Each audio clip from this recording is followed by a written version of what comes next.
پروین کو وہ دن آج بھی صاف یاد تھا جب اس کی منگنی ہوئی تھی۔ 18 برس کی پرامید لڑکی جس کے خواب رنگین تھے اور مستقبل روشن دکھائی دیتا تھا۔ راشد سے شادی ہوئی تو سمجھا تھا زندگی پھول پچھائے گی۔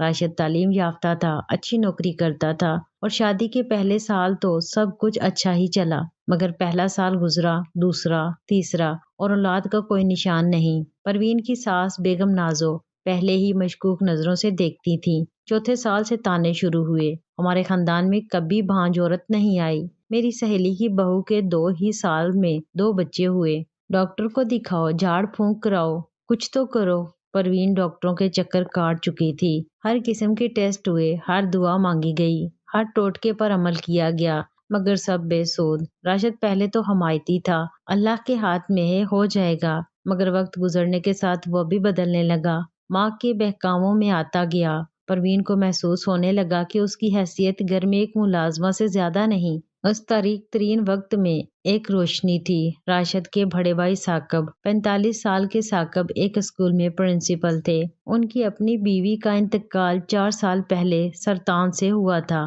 اور وہ اپنی 8 سالہ بیٹی نائلہ کے ساتھ اسی گھر میں رہتے تھے۔ ثاقب ہمیشہ پروین کا دفاع کرتے، ماں یہ اللہ کی مرضی ہے، پروین کو الزام مت دو، راشد بیوی کا احترام کرو، اولاد نہ ہونا کوئی جرم نہیں۔ ایک دن جب بیگم نازو نے پروین کے سامنے ہی راشد سے دوسری شادی کا مطالبہ کیا تو ثاقب غصے سے بھر گئے۔ ماں یہ ہماری خاندانی روایت نہیں، پروین اس گھر کی بہو ہے اور رہے گی۔ پروین کے لیے ثاقب صرف جیٹھ جی نہیں تھے، وہ اس اندھیرے گھر میں واحد حمایتی تھے۔ وہ چھوٹی چھوٹی باتوں میں اس کا خیال رکھتے، جب پروین بیمار پڑتی تو وہی اس کے لیے دوا لاتے، نائلہ کو پروین کے پاس بھیجتے تاکہ اس کا دل بہلے۔ نائلہ پروین کے لیے خدا کا تحفہ بن گئی۔ وہ چھوٹی سی بچی جس نے اپنی ماں کھوئی تھی، اس نے پروین کو ماں سمجھ لیا۔ پروین اسے کہانیاں سناتی، اس کے بال بناتی، اس کے اسکول کے کام میں مدد کرتی۔ شادی کو 5 سال ہو چکے تھے۔ ایک شام راشد نے صاف کہہ دیا، ماں نے لڑکی دیکھی ہے، اگلے مہینے میری دوسری شادی ہو رہی ہے، تمہاری مرضی ہے تو یہیں رہو ورنہ اپنے میکے چلی جاؤ۔ اس رات پروین نے سوچا کہ زندگی ختم کر لے، مگر پھر نائلہ کی یادیں اس کے ذہن میں آئی، وہ چھوٹی سی معصوم ہنسی، وہ چاچی جان کہہ کر پکارنا۔ اگلے دن جب گھر میں کوئی نہیں تھا،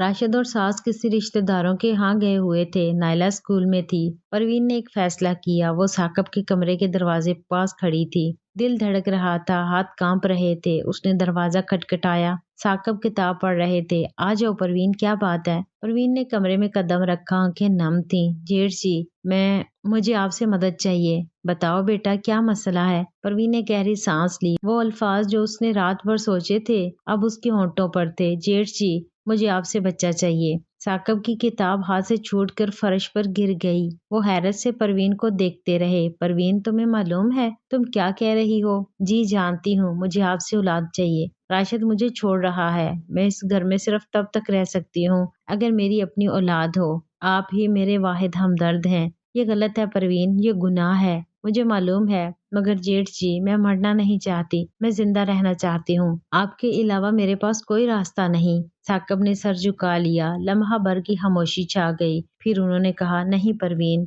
میں ایسا نہیں کر سکتا، تم جوان ہو، تمہیں زندگی میں دوبارہ شروع کرنے کا موقع ملے گا۔ مگر پروین نے گڑ گڑا کر التجا کی، آپ نے میرا ہمیشہ ساتھ دیا، آخری بار مدد کر دیجیے، میں آپ کی ہمیشہ احسان مند رہوں گی۔ جیٹھ جی ہلکے ہلکے قدموں سے چلتے ہوئے پروین کے پاس آئے، سر جھکائے ہوئے، اسے بازوؤں سے پکڑا اور اپنے بستر پر لے گئے۔ کچھ ہفتوں بعد پروین نے اعلان کیا کہ وہ حاملہ ہے۔ پورے خاندان میں ہلچل مچ گئی۔ بیگم نازو پہلے تو یقین نہیں کر پائیں، یہ کیسے ہو سکتا ہے؟ 5 سال بعد اب ڈاکٹر نے تصدیق کر دی تو راشد کا رویہ یکسر بدل گیا۔ دوسری شادی کا معاملہ ملتوی ہو گیا۔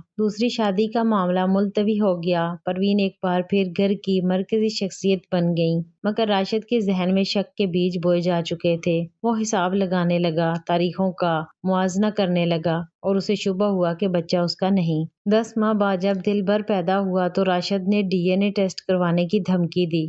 ثاقب نے مداخلت کی، راشد تمہارا بیٹا ہے، تمہیں ایسے شکوک ظاہر نہیں کرنے چاہیے، مگر راشد کا شک گہرا ہوتا گیا۔ وہ پروین پر تشدد کرنے لگا۔ جب دلبر 6 ماہ کا ہوا تو ایک دن راشد نے پروین کو مارتے ہوئے کہا، بتا یہ کس کا بچہ ہے؟ ثاقب نے درمیان میں آ کر پروین کو بچایا۔